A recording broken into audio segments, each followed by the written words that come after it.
Good afternoon, dear students. You are most welcome in your own YouTube channel Learning with Rajesh. In ninth class geography, we have started lesson number 2 named as Physical Features of India. In the physical features of India, we have learnt about the Himalayan mountains and the next we learnt about the northern plain. Today we are going to read about the Peninsular Plateau. First of all, we are going to read about the two major vocabulary or means keywords of the lesson after the northern plain. In the northern plains, when rivers after descending from the mountains, it means when they come in the plains area from the mountains, they deposit pebbles in a narrow belt. Pebbles in the narrow belt about 8 to 16 kilometer, and this narrow belt of pebbles is known as bhabhar. You know that the pebbles, narrow belt of pebbles by the river is known as bhabhar. I think you got the points. The next point of today is tarai. The rivers create wet, swampy and marshy region. Swampy here, swampy and marshy region called as tarai. In the Shivalik area, the river create wet, swampy and marshy region. This marshy region is known as Tarai. The next and the major point of the lesson is the third major physical feature of India is the Peninsular Plateau.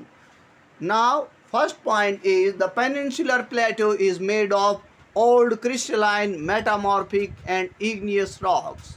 You know that the different shapes are made by the different rocks, and this shape is formed by the crystalline, metamorphic and igneous rocks.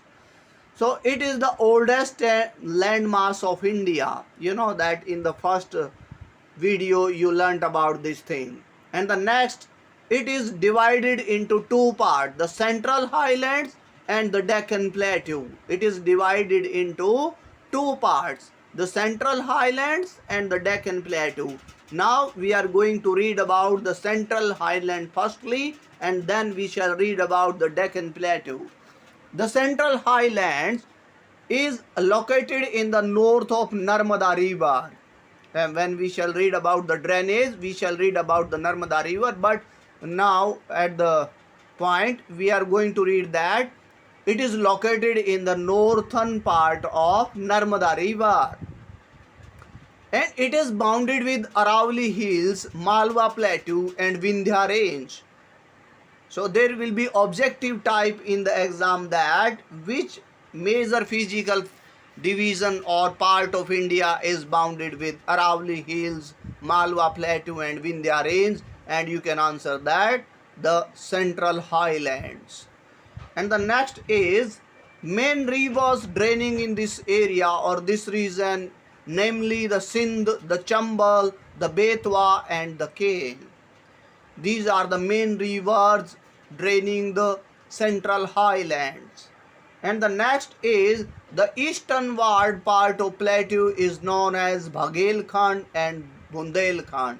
Easternward part means the eastern part of this plateau is locally known as Bhagelkhand and Bundelkhand.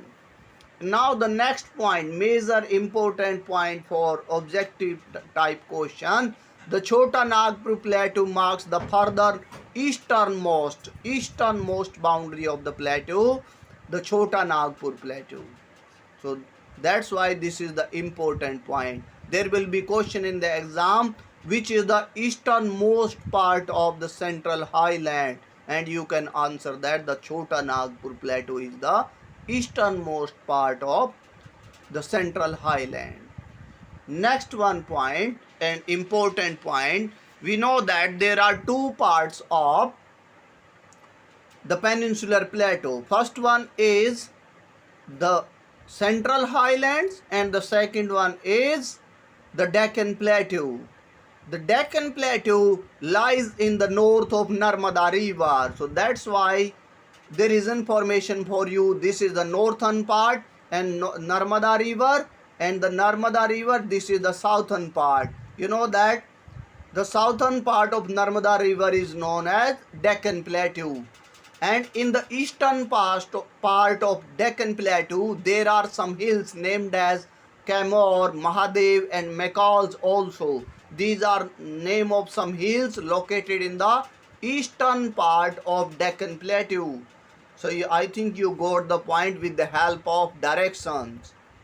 The next point is the Peninsular Plateau is also visible in the northeast, locally called Meghalaya and Karbi Anglong Plateau. You know that this part is also visible in the northeast area and in Meghalaya, and this the name of this plateau is Meghalaya Plateau and Karbi Anglong Plateau. I think you got the third point easily. The next point is Garo, Khasi and Jaintia are three famous ranges also included in this part. In the Deccan Plateau, Garo, Khasi and Jaintia are the some name of hills included in this plateau. I think you got the fourth point also. So this is too much for today, and I think you got all the points related to the Peninsular Plateau. We learnt only 2-3 things today. So first one is Bhabar and then Tarai. Then we learned that there are two major parts of the Peninsular Plateau. First is the Central Highlands and the second one is Deccan Plateau. And first 2 points we learned that the Peninsular Plateau is the oldest landmass of the world and India also. And the next point, it is made of metamorphic and igneous rocks, and it is divided into two parts, the Central Highlands and the Deccan Plateau. And we learned separately major points of these Central Highlands and Deccan Plateau. Thank you. Please, if you enjoyed our session, please subscribe, like and share also. Thank you and have a nice day.